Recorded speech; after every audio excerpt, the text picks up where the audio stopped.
Painted application ધોરણ 6 થી 12ના વિદ્યાર્થીઓ માટે અપડેટ થઈ ચૂકી છે. આ એપ્લિકેશનમાં શું છે? બધા જ વિષયના વિડીયોઝ છે. ગુજરાતની બેસ્ટ ફેકલ્ટી દ્વારા લાઈવ લેક્ચર્સ છે.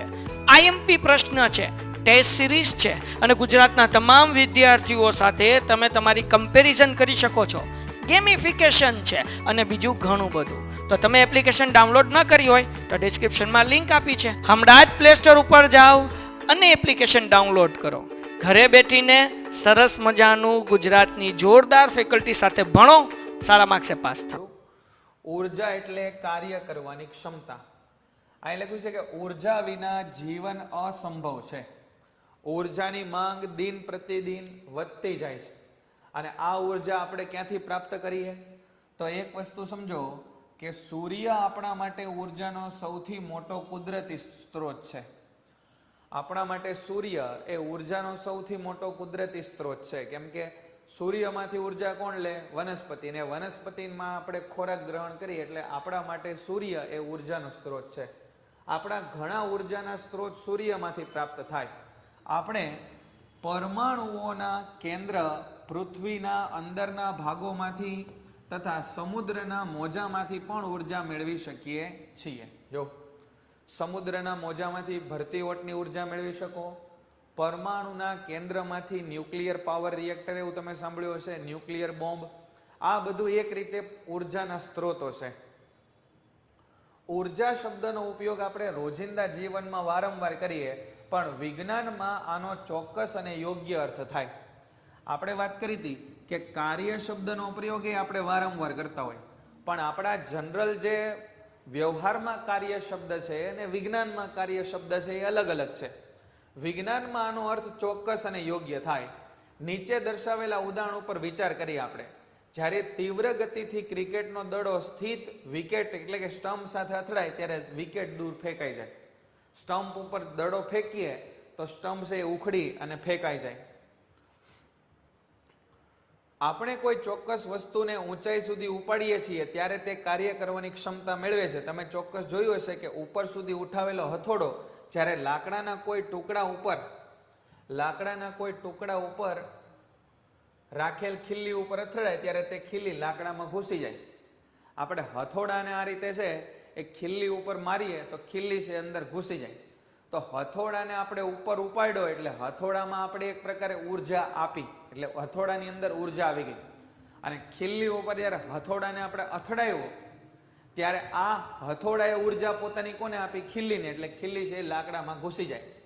આપણે બાળકોને રમકડામાં ચાવી ભરતા જોયા હશે. જો રમકડાની કાર હોય ને એમાં ચાવી ભરતા હશે, અને જ્યારે રમકડાને આવા ચાવી ભરેલા રમકડાને આપણે નીચે મૂકીએ ભોંયતળિયા પર ત્યારે એ ગતિ કરવા લાગે છે. તો આ રમકડાની અંદર આપણે શું ભર્યું? તો કે ચાવી ભરી, એના કારણે ઊર્જા આવી. જ્યારે ફુગામાં આપણે હવા ભરીને તેને દબાવીએ ત્યારે તેના આકારમાં ફેરફાર થાય, અને ફુગાને ઓછું બળ આપીએ તો લાગુ પાડેલા બળ દૂર કરતા તે પોતાનો મૂળ આકાર પાછો. ફુગાને તમે દબાવો, બરાબર, તો ફુગો છે એ ધારો કે આ રીતે ગોળ ફૂલેલો હોય તો એમાંથી આ રીતે થઈ જાય, અને વળી પાછો તમે એને છોડી દો તો પાછો આ રીતે થઈ જાય. અને બહુ જોરથી જો ફુગાને આપણે દબાવીએ તો મોટા અવાજથી ફુગો ફૂટી પણ શકે. બહુ વધારે જો એને આપણે દબાવી દઈએ તો આ ફુગો છે એ ફૂટશે. આ બધા ઉદાહરણમાં વસ્તુ જુદા જુદા પ્રકારથી કાર્ય કરવાની ક્ષમતા મેળવે છે. આ પેનને મેં ઉપર રાખી અને નીચે પછાડીએ તો પેનમાં અવાજ આવે, અથવા પેન આપણી ઉપર પડે તો આપણને વાગે. તો પેનને મેં ઉપર લીધી એટલે પેન પાસે કાર્ય કરવાની ક્ષમતા આવી ગઈ એવું કહેવાય. કોઈ તીર છે ને આપણે ખેંચીએ અને પછી છોડી દઈએ તો તીર ક્યાંક જઈને ઘૂસી જાય, બરાબર. તો તીરના જે આ દોરી છે રબર, એને તમે ખેંચો એટલે કાર્ય કરવાની ક્ષમતા આવી ગઈ એવું કહેવાય. રબરને તમે આમ ખેંચો ને પછી મૂકી દો તો રબર તમને વાગે. તો આ રબર પાસે કાર્ય કરવાની ક્ષમતા આવી ગઈ એવું કહેવાય. એટલા માટે જો કોઈ વસ્તુ, જો અહીંયા વ્યાખ્યા મળી, જો કોઈ વસ્તુમાં કાર્ય કરવાની ક્ષમતા હોય તો કહી શકાય કે તે ઊર્જા છે. એનો મતલબ એવો થયો કે જે વસ્તુ કાર્ય કરે, અહીંયા જો આ બીજું ઊર્જાની વ્યાખ્યા મળી આપણને. ઊર્જા કોને કહેવાય? તો કે પદાર્થ પાસે રહેલી કાર્ય કરવાની ક્ષમતાને ઊર્જા કહેવાય. અને આ વસ્તુ ઉપર પણ કાલે આપણે ચર્ચા કરી હતી, આના ઉપર પણ જે વસ્તુ કાર્ય કરે તે ઉર્જા ગુમાવે અને જે વસ્તુ ઉપર કાર્ય થાય તે ઉર્જા મેળવે. આ પેનને મેં ઉપર લીધી તો મારા દ્વારા કાર્ય થયું, મારા દ્વારા કાર્ય થયું એટલે મેં ઉર્જા ગુમાવી, અને આ પેનને મેં ઉપર કરી એટલે પેન ઉપર કાર્ય થયું કહેવાય, એટલે પેને ઉર્જા મેળવી. બરાબર ને? તમે વજન ઉચકાવીને એક જગ્યાએથી બીજી જગ્યાએ લઈ જાઓ તો તમારી ઉર્જા ખર્ચ થાય, કેમ કે તમારા દ્વારા કાર્ય થાય છે, અને જે સામાનને તમે ઉચકો એની અંદર ઉર્જા આવે કેમ કે એના પર કાર્ય થાય છે. બરાબર? તો વસ્તુ દ્વારા કાર્ય, વસ્તુ પર કાર્ય, આ વસ્તુ આપણે સમજવાની. જો કોઈ વસ્તુમાં ઉર્જા હોય તો તે કેવી રીતે કાર્ય કરે? કોઈ વસ્તુ જેમાં ઉર્જા છે તે બીજા કોઈ વસ્તુ ઉપર બળ લગાડી શકે. ખેંચેલું રબર છે એને તમે આમ મૂકો તો એ બીજા પદાર્થ ઉપર બળ લગાડી શકે. બરાબર? કોઈ પથ્થરનો તમે જોશથી ઘા કરો તો એ બીજા પદાર્થ ઉપર બળ લગાડી શકે. બરાબર? જ્યારે આવું થાય ત્યારે ઉર્જા પ્રથમ વસ્તુમાંથી બીજી વસ્તુમાં વહન પામે. જો ઉર્જાનું વહન અહીંયા આપણને કીધું, ઉર્જાનું વહન એ સમજૂતી આપણને અહીંયા આગળ આપી. ઉર્જાનું વહન, બીજી વસ્તુ ઉર્જા પ્રાપ્ત કરતી હોવાથી તે પણ કાર્ય કરી શકે અને આ રીતે ગતિમાં આવી શકે. આમ પ્રથમ વસ્તુમાં કાર્ય કરવાની ક્ષમતાથી જે દર્શાવે છે કે કોઈ પણ વસ્તુ જેમાં ઉર્જા હોય તે કાર્ય કરી શકે. ઉર્જા હોય તો જ કાર્ય થાય. જો ઉર્જા હોય ને તો જ તે કાર્ય થાય, ઉર્જા વગર કાર્ય થાય નહીં. ઉર્જા હોય તો કાર્ય થાય, અન્યથા કાર્ય થાય નહીં. બરાબર? આગળ પ્રવૃત્તિ આવશે એટલે આપણે સમજીએ. હમણાં જોવો, અહીંયા આપણે શું કર્યું તો કે અહીંયા આવી લાકડાની ગાડી જેવું રાખ્યું અને અહીંયા આગળ એક વજન બાંધી દીધું. હવે આ ગાડીને આપણે મૂકીએ એટલે આ ગાડી છે આગળ ચાલે. આ આગળ ચાલીને એનો મતલબ આની અંદર છે ને એ ઉર્જા આવી ગઈ. અને અહીંયા માનો કે એક બ્લોક પડેલો હોય ને આ ગાડી છે એ બ્લોકને અથડાય તો આ બ્લોક પણ છે એ આગળ ખસે. તો આ ગાડીએ પોતાની ઉર્જા કોને આપી? આ બ્લોકને આપી, અને એના કારણે બ્લોક છે એનું સ્થાનાંતર થયું એટલે બ્લોક ખસ્યો. બરાબર ને? તો એકમાંથી બીજાને આપણે ઉર્જા આપી એવું તમે સમજી શકો. દડો જ્યારે છે, દડો કોઈ વસ્તુને એટલે સ્ટમ્પને આપણે કીધું કે અથડાણો અને સ્ટમ્પ છે એ ઉખડી ગયું, એનો મતલબ દડાની ઉર્જા કોને મળી? દડાની ઉર્જા એ મળી કોને? તો કે સ્ટમ્પને મળી. તો એક પદાર્થમાંથી બીજા પદાર્થમાં ઉર્જાનું સ્થાનાંતર થયું. આગળ જોઈએ આપણે. આ પ્રકારે કોઈ વસ્તુમાં રહેલી ઉર્જા તેના કાર્ય કરવાની ક્ષમતાના રૂપમાં માપી શકાય. જો આ ત્રીજી વખત આ વિધાન આવ્યું કે ઉર્જા એટલે કાર્ય કરવાની ક્ષમતા. એટલા માટે ઉર્જાનો એકમ અને કાર્યનો એકમ એક જ છે. આપણે વાત કરી હતી કે ઉર્જા હોય ને એનું જ રૂપાંતર છે એ કાર્યમાં થાય અને કાર્યનું જ રૂપાંતર ઉર્જામાં થાય. એટલા માટે કાર્યનો જે એકમ હતો ને એ જ ઉર્જાનો એકમ થાય. એટલે કાર્ય અને ઉર્જા બંનેનો એસઆઈ એકમ શું થાય? જૂલ થાય. એક જૂલ કાર્ય કરવા માટેની આવશ્યક ઉર્જાની માત્રા એટલે એક જૂલ. હવે એના મોટા એકમો આપણે બનાવ્યા, જેમ કે ગ્રામનો મોટો એકમ કેમ કિલોગ્રામ બનાવ્યો, એમ ઉર્જાનો મોટો એકમ એ કિલો જૂલ છે. અને 1 કિલો જૂલ એટલે 1000 જૂલ થાય. તમારે બહુ વધારે લોડ લેવાની જરૂર નથી. તમે ખાલી એટલું યાદ રાખો કે આ સ્મોલ કે એટલે કિલો, એનો મતલબ 1000 થાય. જ્યાં તમે સ્મોલ કે જુઓ ને એની જગ્યાએ તમે 1000 લખી શકો. તો ટૂંકમાં આટલી વસ્તુ આપણે જે વાંચી એના ઉપરથી આપણને એવું સમજવા મળ્યું કે આપણે કાર્ય કરવા માટે ઉર્જાની જરૂર પડે. કાર્ય કરવાની ક્ષમતાને ઉર્જા કહેવાય. એક પદાર્થમાંથી ઉર્જા બીજા પદાર્થમાં સ્થાનાંતરિત થઈ શકે. હું કાર્ય કરું તો મારી ઉર્જા ઓછી થાય, હું જેના પર કાર્ય કરું એની ઉર્જા વધે. બરાબર? ઉર્જા છે એનું રૂપાંતર કાર્યમાંથી થાય, એટલા માટે ઉર્જા અને કાર્યનો એસઆઈ એકમ એક જ કહેવાય એટલે કે જૂલ. ઉર્જાનો મોટો એકમ આપણે જોવો હોય તો કિલો જૂલ. 1 કિલો જૂલ એટલે 1000 જૂલ થાય. આ આપણે ઉર્જા, અનેક પ્રકારની ઉર્જાઓ આપણને મળેલી છે. કયા કયા ઉર્જાના પ્રકાર છે થોડા જોઈએ. યાંત્રિક ઉર્જા, ઉષ્મા ઉર્જા, રાસાયણિક ઉર્જા, વિદ્યુત ઉર્જા, પ્રકાશ ઉર્જા, સ્નાયુ ઉર્જા. કોને કહેવાય આપણે સમજીએ. ઉષ્મા ઉર્જા, રાસાયણિક ઉર્જા, કોઈ સેલ છે કે બેટરી એની અંદર શું હોય? રાસાયણિક ઉર્જા. બરાબર. કોઈ ગરમ વસ્તુ છે એની અંદર શું હોય? ઉષ્મા ઉર્જા. આ ઇલેક્ટ્રિસિટી આપણે જે જોઈએ જેનાથી પંખા ચલાવીએ, આ કેમેરા ચલાવીએ, આ બધું ચલાવીએ બોર્ડ, એ વિદ્યુત ઉર્જા. પછી સૂર્યમાંથી આપણને શું મળે? પ્રકાશ ઉર્જા.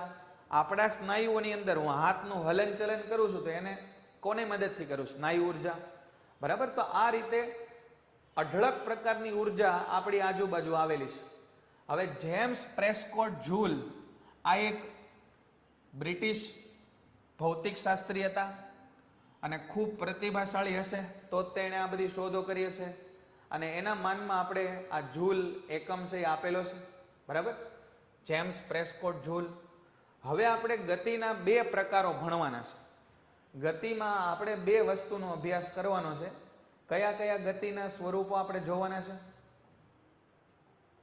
બે પ્રકારના ગતિના સ્વરૂપો આપણે અહીંયા અભ્યાસ કરવાનો છે. સોરી, ઉર્જાના સ્વરૂપો. ઉર્જા એટલે કાર્ય કરવાની ક્ષમતા. કાર્ય કરવાની ક્ષમતા. પદાર્થમાં રહેલી કાર્ય કરવાની ક્ષમતા એને ઉર્જા કહેવાય. આપણે ઉર્જાના બે પ્રકાર જોવાના છે. પહેલો પ્રકાર ગતિ ઉર્જા, ગતિ ઉર્જા, અને બીજો પ્રકાર એ છે સ્થિતિ ઉર્જા. ગતિ ઉર્જા અને સ્થિતિ ઉર્જા. ગતિ ઉર્જા અને સ્થિતિ ઉર્જાનો તમે સરવાળો કરો. આ ગતિ ઉર્જા એને કહેવાય E K, કાઇનેટિક એનર્જી, અને સ્થિતિ ઉર્જા એને કહેવાય EP, પોટેન્શિયલ એનર્જી. બરાબર. કાઇનેટિક એનર્જી, કાઇનેટિક એનર્જી, અને આને કહેવાય પોટેન્શિયલ એનર્જી, પોટેન્શિયલ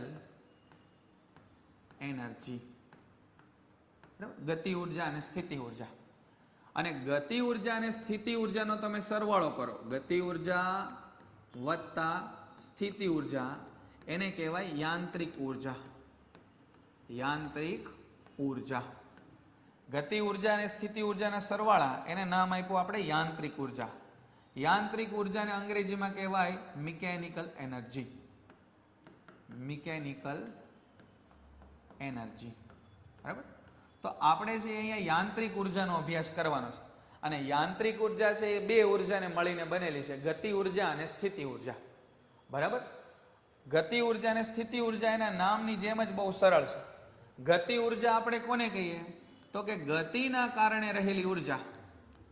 ગતિના કારણે રહેલી ઉર્જા એને ગતિ ઉર્જા કહેવાય. આ પેન અહીંયા પડી છે તો મને બહુ નુકસાન નહીં કરે, પણ આ પેન જો હું ફરફરતી કોકના મોઢા ઉપર મારું તો આ પેન એને વાગશે. તો પેનમાં એવું શું થઈ ગયું? આ પેન તો પહેલા એ જ હતી ને પછી એ જ છે, પણ આ પેનને મેં ફેંકી એટલા માટે પેન પાસે શું આવી ગઈ? ગતિ. અને ગતિના કારણે એની પાસે ઉર્જા આવી એટલે એને કીધું ગતિ ઉર્જા. અને સ્થિતિ ઉર્જા એટલે પદાર્થના બંધારણ અને સ્થાનના કારણે રહેલી ઉર્જા. બરાબર. બંધારણ અથવા સ્થાન અથવા તમે કહી શકો સંરચના, એના કારણે પદાર્થમાં રહેલી ઉર્જા એને સ્થિતિ ઉર્જા કહેવાય. બરાબર. તો ઉર્જા એટલે કાર્ય કરવાની ક્ષમતા, અને એમાં બે પ્રકાર આપણે ભણવાના છે, ગતિ ઉર્જા અને સ્થિતિ ઉર્જા. એમાં પહેલી આપણે વાત કરીએ કે ગતિ ઉર્જા કોને કહેવાય. બરાબર. ગતિ ઉર્જા એને અંગ્રેજીમાં કહેવાય કાઇનેટિક એનર્જી, અને એને દર્શાવશું આપણે EK થી. બરાબર. એને દર્શાવશું આપણે EK થી. હવે એક સરસ પ્રવૃત્તિ નાની આપી છે, સરસ પ્રવૃત્તિ અહીંયા આપી છે. એમાં કીધું છે કે ભાઈ એક વજનદાર તમે દડો લ્યો. કીધું છે કે એક વજનદાર તમે દડો લ્યો. આ એક દડો લીધો આપણે, હેવી દડો. માનો કે 1 કિલોનો દડો છે, 1 કિલોનો હેવી લોખંડનો બોલ લઈ લીધો, અને એને આપણે રેતીના ઢગલા ઉપર પાડીએ. આ છે એ રેતી છે. રેતી ઉપર આ દડાને પાડી. રેતી ઉપર આ દડો પડશે ને એટલે રેતીમાં ખાડો પડે. ધારો કે આપણે અહીંયાથી દડાને મૂક્યો, દડાને ધારો કે 1 મીટર ઉપરથી મૂક્યો દડા, 1 મીટરથી દડાને મૂક્યો તો રેતીમાં ખાડો પડશે. માનો કેટલો ખાડો પડ્યો. હવે બીજો એક પ્રયોગ કરીએ કે આપણે 2 મીટર ઉપરથી દડાને મૂકીએ. 2 મીટર ઉપરથી દડાને આપણે પડતો મૂક્યો નીચે, તો રેતીમાં તમે સમજી શકો કે થોડો મોટો ખાડો પડશે. એમ જો ઊંચાઈ વધારતો જાવ, ઊંચાઈ વધે એમ તમને ખબર પડે કે ખાડો છે ને એ વધારે ઊંડો થાય. આ તો સ્વાભાવિક વસ્તુ સમજી શકાય એવી છે ને કે આ દડાને હું 1 મીટરથી મૂકું તો રેતીમાં નાનો ખાડો પડે. દડાને તમે ઊંચાઈ ઉપર લઈ ગયા એટલે દડા પાસે સ્થિતિ ઉર્જા આવી. હવે શું કર્યું સાહેબ તમે? તો કે હવે આપણે દડાને પડતો મૂક્યો. માઇક જેનું ચાલુ હોય બેટા બંધ કરી દેજો. માઇક જેનું બેટા ચાલુ હોય એ બંધ કરી દેજો. દડાને આપણે પડતો મૂક્યો. દડાને પડતો મૂક્યો એટલે દડો ગતિમાં આવ્યો. દડાને આપણે પડતો મૂક્યો એટલે દડો આવી ગયો. અને આ ગતિમાન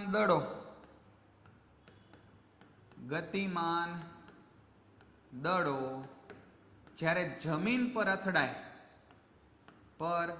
અથડાય ત્યારે પોતાની ઉર્જા જમીનને આપે.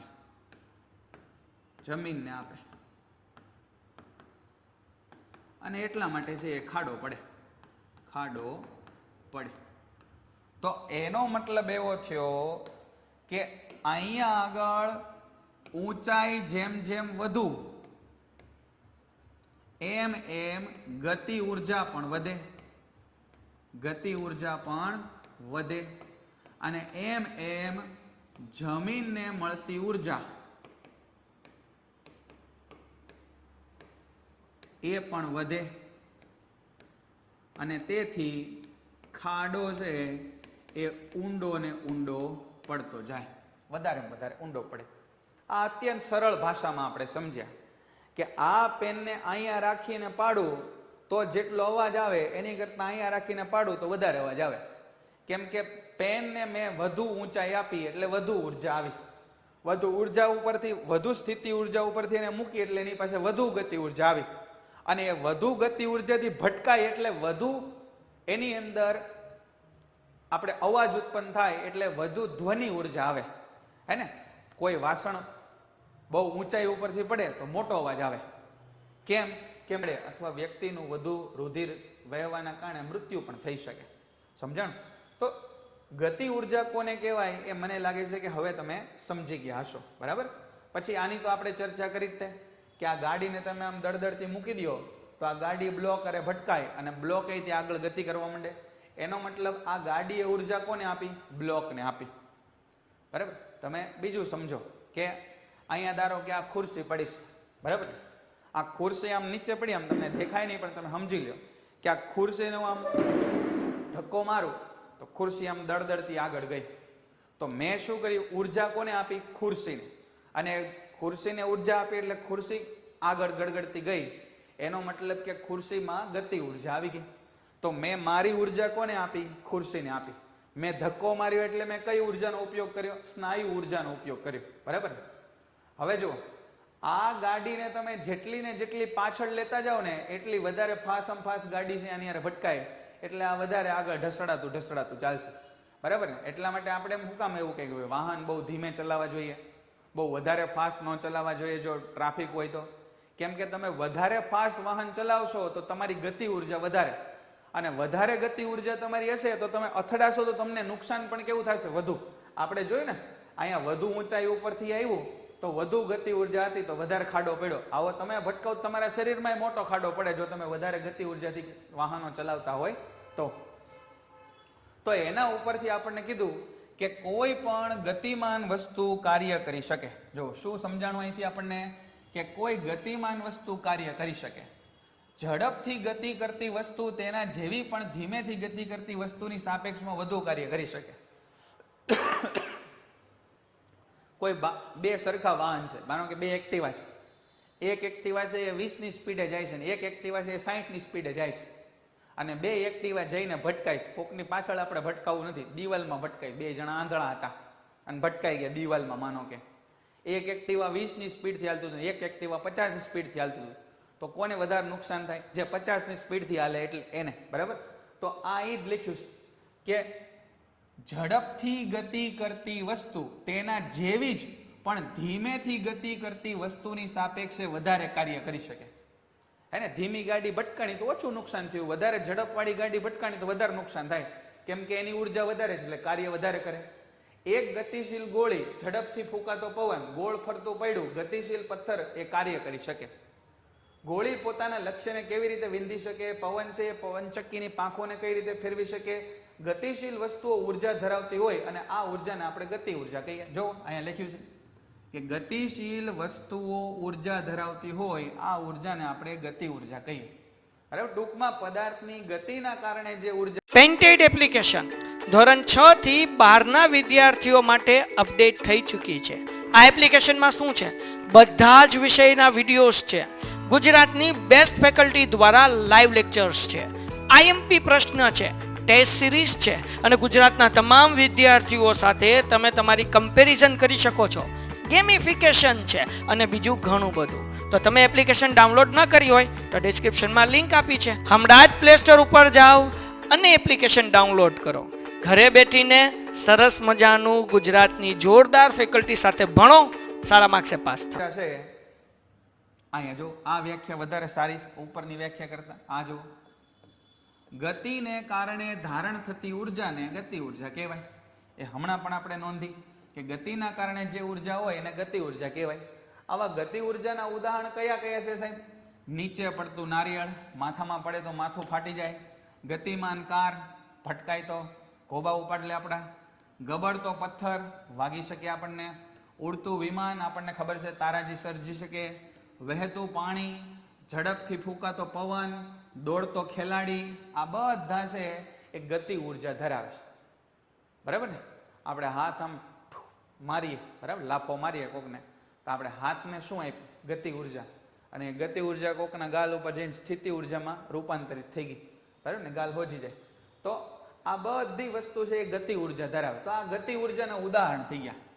કોઈ પૂછે કે ભાઈ ગતિ ઉર્જાના ઉદાહરણ, આમ તો કઈ ગોખવાની જરૂર નથી. નીચે પડતું નારિયેળ, ગતિમાન કાર, ગબડતો પદાર્થ, ઉડતું વિમાન, વહેતું પાણી, ઝડપથી ફૂંકાતો પવન, દોડતો ખેલાડી, આ બધા ગતિ ઉર્જા ધરાવે છે. કોઈ વસ્તુ તેની ગતિના કારણે કેટલી ઉર્જા ધરાવતી હશે એ વ્યાખ્યા આપણે કહી શકીએ. હવે જો અહીંયા છે ને બહુ અગત્યનું સ્ટેટમેન્ટ આપેલું છે, બહુ સરસ. એને વધારે જેટલું ઊંડાણપૂર્વક સમજીએ એટલું ઓછું છે, પણ છતાં આપણે સમજવાનો પ્રયત્ન કરીએ કે કોઈ નિશ્ચિત વેગથી ગતિ કરતી વસ્તુની ગતિ ઉર્જાને તે વેગ પ્રાપ્ત કરવા માટે કરવા પડતા કાર્ય બરાબર હોય છે. જો શું કીધું? કે કોઈ નિશ્ચિત વેગથી ગતિ કરતી વસ્તુની ગતિ ઉર્જા વસ્તુને તે વેગ પ્રાપ્ત કરવા પડતા કાર્ય બરાબર હોય છે. હવે આ થોડુંક સમજવું મુશ્કેલ થાય, પણ આપણે સમજીએ. માનો કે આ પેન છે ને હું ફેંકું એટલે પેનમાં છે ઉર્જા આવી ગઈ, ગતિ ઉર્જા. એ ગતિ ઉર્જા કેટલી આવી હશે? તો કે મારા દ્વારા થયેલા કાર્ય જેટલી. મેં આ પેન ઉપર જેટલું કાર્ય કર્યું હશે એટલું રૂપાંતર છે એ ગતિ ઉર્જામાં થાય. બરાબર? અને બહુ સરળ ભાષામાં આપણે લખીએ તો આને આપણે આવું સમજી શકીએ, આને આવું સમજી શકીએ કે પદાર્થ પર કરેલું કાર્ય, પદાર્થ પર કાર્ય કરતા તે વેગ પ્રાપ્ત કરે. પદાર્થ ઉપર કાર્ય કર્યું, મેં આ પેનને ફેંકી તો પેનમાં છે વેગ આવી ગયો. એનો મતલબ એવો થાય કે પદાર્થ ગતિ ઉર્જા, પદાર્થ છે એ ગતિ ઉર્જા પ્રાપ્ત કરે છે. અને એ ગતિ ઉર્જા કેટલી પ્રાપ્ત કરે? જે તેના પર થયેલા કાર્ય જેટલી હોય. કાર્ય જેટલી હોય. આ સમજાણું ભાઈ? થોડું થોડું સમજાણું તમને કે આ પેનને મેં ફેંકી તો પેન ફેંકાઈ પડી ગઈ નીચે, બરાબર? પેનમાં ગતિ ઉર્જા આવી, તો આ પેનની અંદર ગતિ ઉર્જા આવી ક્યાંથી? મેં ફેંકી એટલે મેં આની ઉપર કંઈક કાર્ય કર્યું, તો મારું કરેલું કાર્ય આ પેનમાં ગતિ ઉર્જા સ્વરૂપે આવ્યું. આ સમજાણું ભાઈ? થોડું થોડું ધ્યાન આપજો. અહીંયા આપણે એવું કીધું કે સાહેબ કાર્યનું રૂપાંતર છે ને એ ઉર્જામાં થાય. આપણને એટલી ખબર પડી ગઈ કે કાર્યનું રૂપાંતર, જોજો અહીંયા હું લખું કે કાર્યનું રૂપાંતર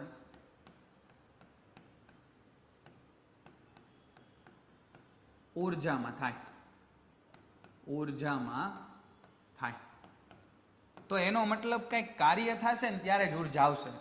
અને કાર્યનું સૂત્ર આપણે આવું ભણ્યા છીએ કે W બરાબર F dot S.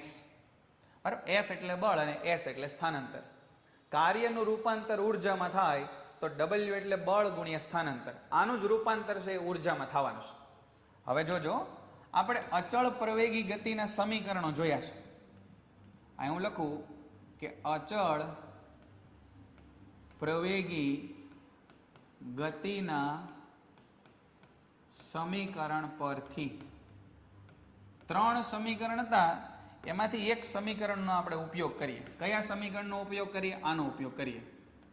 v² - u² = 2as પરથી આપણે આવું લખીએ 2as = v² - u². આ a એટલે પ્રવેગ, s એટલે સ્થાનાંતર, u એટલે પ્રારંભિક વેગ અને v એટલે અંતિમ વેગ. તો અહીંયાથી હું આવું લખું કે s બરાબર થાય સાહેબ v² - u² એના છેદમાં 2 ગુણ્યા a. આને હું કહી દઉં સમીકરણ નંબર 1. બોલો, અહીં સુધી ક્લિયર છે ભાઈ બધાને? આ સમજણ? અચળ પ્રવેગી ગતિનું એક સમીકરણ લીધું અને એમાંથી આપણે s ને કરતા બનાવી. આ PDF મોકલી દેશું પ્રિયાંશીબેન, ચિંતા ન કરતા. ગિલ 77 તમને ન ખબર પડી ભાઈ? શું ન ખબર પડે આમાં તમે કયો મને? આ સૂત્ર આપણી પાસે છે 2as = v² - u². એમાંથી સ્થાનાંતરને આપણે કરતા બનાવ્યો. આ s એટલે સ્થાનાંતર, આ સ્થાનાંતરને કરતા બને તો s ને અહીંયા રાખો, બાકીને બેયને તમે નીચે જવા દો. તો આ v² - u² એના છેદમાં 2a આવી ગયું. આમાં મને લાગે છે કે એટલું બધું અઘરું કઈ થશે નહીં. બરાબર ને? હા. પછી એક બીજું સૂત્ર આપણી પાસે છે જ તે. કયું સૂત્ર છે? તો અહીંયા લખીએ કે ન્યૂટનના ગતિના બરાબર, અને આને હું કહી દઉં સમીકરણ નંબર 3. 3 સમીકરણ મળ્યા આપણને. હવે જોજો આ વિધાન લખું તમને સમજાય છે કે નહીં મને કહેજો. સમીકરણ 1 અને 2 ની કિંમત સમીકરણ 3 માં મૂકતા. સમીકરણ 1 અને 2 ની કિંમત સમીકરણ 3 માં મૂકતા. જો ભાઈ, સમીકરણ 3 માં શું આપ્યું છે? ડાબી બાજુ w, તો અહીંયા લખ્યો w. પછી સમીકરણ 3 માં f છે, તો f નું મૂલ્ય શું છે? f ની જગ્યાએ શું લખાય? m ગુણ્યા a. તો અહીંયા હું લખી નાખું m ગુણ્યા a. અહીંયા f, તો f એટલે m ગુણ્યા a, તો અહીંયા લખી નાખું m ગુણ્યા a. s એટલે શું થાય? તો કે સાહેબ s એટલે થાય v² - u² એના છેદમાં 2a. તો s ની જગ્યાએ લખી નાખું v² - u² એના છેદમાં 2a. ફરી વાર કહું છું, ફરી વાર સાંભળજો. અહીંયા આગળ f અને s છે, તો અહીંયાથી f ની કિંમત લઈને અહીંયા મૂકી અને અહીંયાથી s ની કિંમત લઈને અહીંયા મૂકી અને બે વસ્તુ લખી નાખી. f ની જગ્યાએ ma લખી નાખ્યું અને s ની જગ્યાએ v² - u² ના છેદમાં 2a લખી નાખ્યું. તો u બરાબર 0 થાય. બોલો આ કેટલાને નથી સમજાતું? આ સમજાણું? જો પદાર્થ પ્રારંભમાં સ્થિર હોય, આ પેનને મેં પકડી તો પેન સ્થિર છે ને, તો અત્યારની સ્થિતિ માટે મારે પ્રારંભિક ઝડપ 0 લખાય. હવે આમાં તકલીફ એ છે ભાઈ, ઓપ્પો ભાઈ, કે આની અંદર છે ને એ તમને આગળનું ચેપ્ટર થોડો ખ્યાલ હોવો જોઈએ. નહીતર આ બધા ચેપ્ટરમાં તકલીફ થાય કે યુ એટલે પ્રારંભિક વેગ થાય એ આપણને ખબર હોવી જોઈએ. યુ એટલે પ્રારંભિક વેગ થાય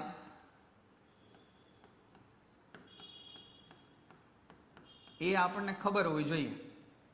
જો કોઈ પદાર્થને મેં પહેલેથી આમ પકડીને રાખ્યો છે તો એના માટે યુ બરાબર મારે 0 કહેવું જોઈએ. સમજાણું અહીં સુધી? મનભાઈ ખબર પડે છે તમને? અહીં આ પદાર્થને મેં પકડી રાખ્યો છે, આમ પકડેલો છે, તો એનો વેગ કેટલો કહેવાય? 0 કહેવાય ને. પછી મેં એને મૂકી દીધો તો ગતિ શરૂ થઈ, પણ પહેલા તો પકડેલો હતો તો વેગ 0 હતો. ખબર પડે છે? હા, સમજાઈ જાય એવું છે. હા, 5-10 મિનિટ હમણાં પછી લેક્ચર, આ સૂત્ર પૂરું થાય એટલે લેક્ચર પૂરો. તો પ્રારંભમાં વેગ 0 છે, તો અહીંયા હું લખી નાખું કે આ વેગ 0 એની કિંમત અહીંયા મૂકી દઉં. આ કિંમત અહીંયા મૂકી દઉં તો જો W બરાબર આ એ તો ઉડી ગયા એટલે m ને લખ્યા એના, આ v² અને માઇનસ અહીંયા લખી નાખું 0 એનો વર્ગ, કેમ કે u ની કિંમત તો 0 મૂકવાની છે ને, તો આ 0 અને એના છેદમાં 2 લખી નાખ્યા. બરાબર? તો આ થઈ ગયું W બરાબર, થોડુંક હખણું કરી નાખવું એને. જુઓ આ 2 ને છે ને આગળ લખી નાખ્યા, આમ 1/2, આ m અને આ v² અને -0 લખવાની જરૂર નથી. તો આ એક બહુ જ અગત્યનું સૂત્ર બેટા આપણી પાસે આવી ગયું. W બરાબર ½ mv². W બરાબર ½ mv². અને અહીંયા હું લખું કે આ કાર્ય નું રૂપાંતર ગતિ ઉર્જામાં થાય. ગતિ ઉર્જામાં થાય. તેથી આ કાર્યને તે હું ગતિ ઉર્જા કહી દઉં. ગતિ ઉર્જા એને અંગ્રેજીમાં આપણે કહીશું EK, હે ને? આ કાર્યનું જ રૂપાંતર ગતિ ઉર્જામાં થઈ ગયું. તો આ W ને હવે મેં નામ આપી દીધું EK બરાબર ½ mv². આ બહુ અગત્યની બાબત આપણને ખબર પડી. અને આનું હું ગુજરાતી કરું તો આનું ગુજરાતી આપણે આમ લખીએ કે તેથી m દળનો પદાર્થ v જેટલા અચળ વેગથી ગતિ કરે, અચળ વેગથી ગતિ કરે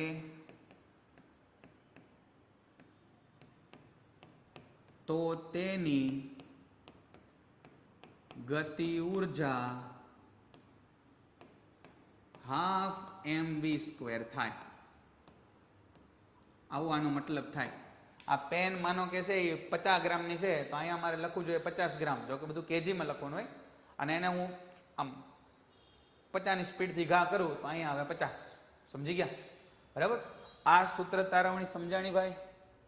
આ એ દાખલો નથી બેટા, એ સૂત્ર તારવણી છે. આ દાખલો નથી, આ સૂત્ર તારવણી છે, જે તમને પેજ નંબર આ રહી જો અહીંયા આપેલી છે 118 ઉપર. આ સૂત્ર તારવણી અત્યારે આપણે કરી અહીંયા. બરાબર? તો આ ગતિ ઉર્જાની સૂત્ર તારવણી છે. બરાબર? સહેલી છે, બહુ અઘરી નથી, પણ તમે થોડું એને વાંચજો. બરાબર? વાંચજો થોડું એને. બરાબર? તો આટલું કામ આપણે અત્યારે રાખીએ. બરાબર? અહીં સુધીનું કામ આપણે અત્યારે છે એ રાખીએ. ઘરકામમાં ભૂલ્યા વગર આને છે તમે શું કરવાનું છે? ઘરકામ શું કરશો ભાઈ?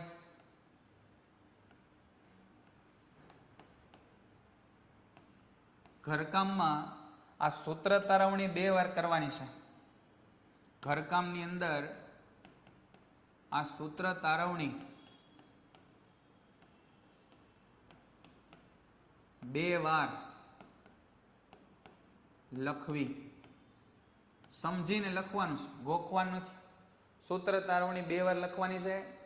અને પેજ નંબર ક્યાંથી આપણે વાંચવા છે? અહીંથી 116, 117 અને 118. પેજ નંબર 116 થી 118. અને બીજું તમારે કરવાનું છે પેજ નંબર 116 થી 118 વાંચવા અને તેમાંથી 10 નહીં પણ 15 ટૂંકા પ્રશ્નો બનાવવા. કેવા કેવા ટૂંકા પ્રશ્નો બનાવવાના છે? તો કે સાહેબ એની અંદર વ્યાખ્યાઓ આવે છે. ઉદાહરણ તરીકે વ્યાખ્યા, સૂત્રો, બરાબર? વ્યાખ્યા આવતી હોય, સૂત્રો આવતા હોય, એકમો આવતા હોય, આવા અલગ અલગ 15 પ્રશ્નો તમારે બનાવવાના છે. આટલું ઘરકામ કરવાનું છે. પરીક્ષા હોય, જેને ચાલુ હોય એ ઘરકામ નહીં કરે તો ચાલશે, પણ જેને પરીક્ષા પૂરી થઈ ગઈ છે, આખો દી હરાયા ઢોરની જેમ આમથી આમ રખડે છે, એ બધાએ થોડો રખડવામાંથી સમય કાઢી આ સૂત્ર તારવણી 2 વાર ગણવાની છે. પેજ નંબર 116 થી 118 એને શાંતિથી વાંચવાના છે. એમાંથી 15 ટૂંકા પ્રશ્નો બનાવવાના છે. ગતિ ઉર્જા એટલે શું, બરાબર? એનો એકમ શું થાય, ઉર્જાના પ્રકારો કયા કયા છે, ઉર્જાનું રૂપાંતર એકમાંથી બીજામાં થાય, આ તે આવા 15 પ્રશ્નો તમારે બનાવવાના છે. બોલો, એટલું ક્લિયર છે બધાને? આ પીડીએફ મોકલી દેશું. પેન્ટેડ એપ્લિકેશન ધોરણ 6 થી 12ના વિદ્યાર્થીઓ માટે અપડેટ થઈ ચૂકી છે. આ એપ્લિકેશનમાં શું છે? બધા જ વિષયના વિડીયોઝ છે. ગુજરાતની બેસ્ટ ફેકલ્ટી દ્વારા લાઈવ લેક્ચર્સ છે, આઈએમપી પ્રશ્ન છે, ટેસ્ટ સિરીઝ છે, અને ગુજરાતના તમામ વિદ્યાર્થીઓ સાથે તમે તમારી કમ્પેરિઝન કરી શકો છો. ગેમિફિકેશન છે અને બીજું ઘણું બધું. તો તમે એપ્લિકેશન ડાઉનલોડ ન કરી હોય તો ડિસ્ક્રિપ્શનમાં લિંક આપી છે. હમણાં જ પ્લે સ્ટોર ઉપર જાઓ અને એપ્લિકેશન ડાઉનલોડ કરો. ઘરે બેઠીને સરસ મજાનું ગુજરાતની જોરદાર ફેકલ્ટી સાથે ભણો, સારા માર્ક્સે પાસ થાઓ.